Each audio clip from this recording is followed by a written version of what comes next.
Subscribe کیجئے ہمارے دعوت اسلام چینل کو اور بیل آئیکن کو دبائیے تاکہ جو بھی لیٹسٹ اسلامک ویڈیوز ہمارے چینل پر اپلوڈ ہوں سب سے پہلے آپ کے پاس پہنچیں، اور یہ سب بالکل فری ہے۔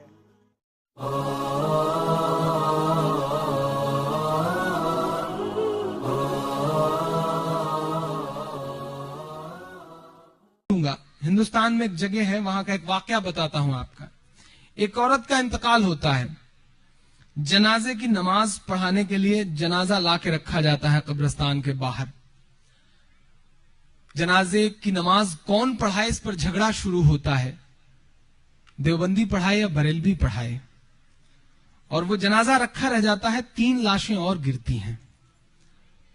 ہم وہاں آ کر کے کھڑے ہو گئے ہیں، ہم یہ نہیں سمجھ رہے ہیں کہ ہمیں لڑنا جن سے ہے وہ سپر پاور ہے، وہ ہم سے 20 سال پہلے کی ترکیبیں لگائے بیٹھے ہیں ہمیں مٹانے کی سازشوں کے ساتھ، لیکن ہم لڑ رہے ہیں، کہاں لڑ رہے ہیں؟ میں ایک نظم پڑھتا ہوں، اور اگر لگ جائے کہ میں نے اپنا حق ادا کیا یا میرے دل سے جڑی ہوئی کوئی نظم ہے تو آپ سب کا ساتھ ملے۔ پڑھتا ہوں، سنے گا۔ نفرت والے کچھ رنگوں نے، ان مادی چند لفنگوں نے، ثابت یہ کیا پورے بھارت میں ہونے والے دنگوں نے۔ یہ سوال اچھالتا ہوں، کبھی سوچنا کہ گجرات میں گھر جلانے سے پہلے کسی دنگائی نے تم سے پوچھا تھا کہ تم دیوبندی ہو یا بریلوی، تم شیعہ ہو یا سنی؟ کبھی پوچھا تھا مظفر نگر میں مارنے سے پہلے تمہیں کہ تم دیوبندی ہو یا بریلوی، وہابی ہو یا سنی ہو؟ نہیں، کسی نے نہیں پوچھا۔ ان کے لیے صرف ایک بات معنی رکھتی تھی کہ تمہارے نام کے ساتھ میم جڑا ہوا ہے۔ میں نظم پڑھتا ہوں۔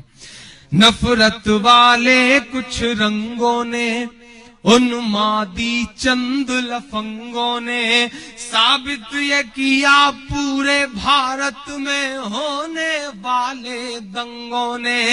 نہ شیعہ اور نہ سنی کی تقسیم سے مطلب ہوتا ہے، اب سچا مصرع ہو تو مجھے حوصلہ دینا۔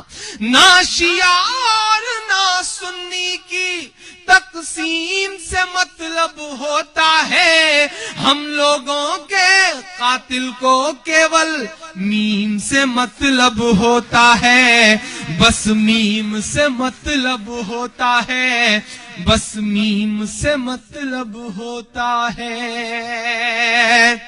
کہ ہم کبھی بریلوی میں الجھے، ہم کبھی وہابی میں الجھے،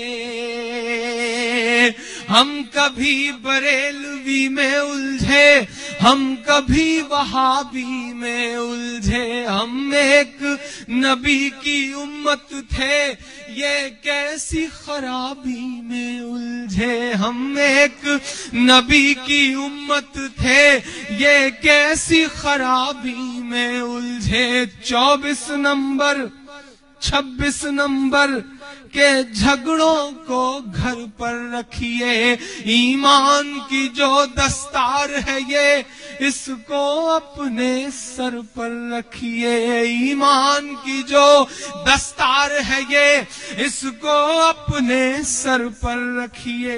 غیروں سے بھی زیادہ ہم سب کو اپنے بھائی سے نفرت ہے۔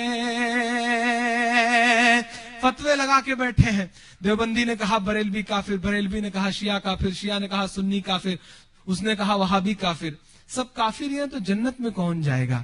میں تو بس اتنا کہتا ہوں، مولانا طارق جمیل صاحب کی ایک بات مجھے یاد آتی ہے کہ اپنے عقیدے پہ پکے رہو، پختہ رہو، جس کو بھی مانتے ہو اس مسلک کو مانو، لیکن دوسرے کے لیے گنجائش تو رکھو، کم سے کم گالی تو مت دو۔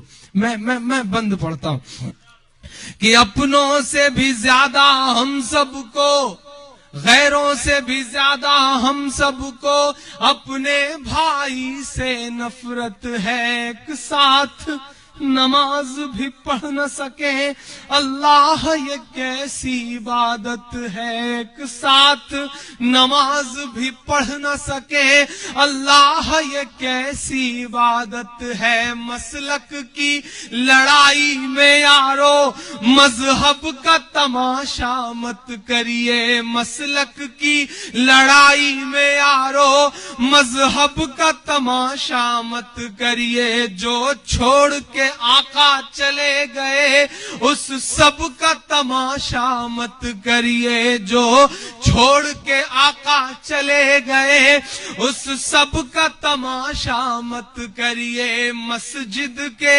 مزاروں کے جھگڑے گر بازاروں میں لاؤ گے، مسجد کے مزاروں کے جھگڑے گر بازاروں میں لاؤ گے، گجرات مظفر نگر ہے کیا ہر شہر میں مارے جاؤ گے، ان کو تو ہمارے مٹنے کی۔